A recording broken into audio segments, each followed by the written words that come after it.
ছোটবেলায় আমার এক মাসি আমাকে এই বইটা দিয়েছিল। কত সুন্দর এই বইটা! এতটাই ছোট যে সামান্যতম একটা পেন্সিলের চেয়েও ক্ষুদ্র আকারে দেখা যায়।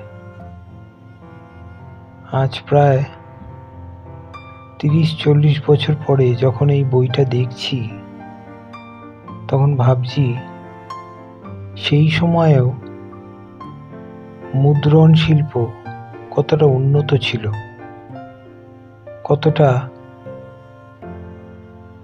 পারদর্শী ছিল।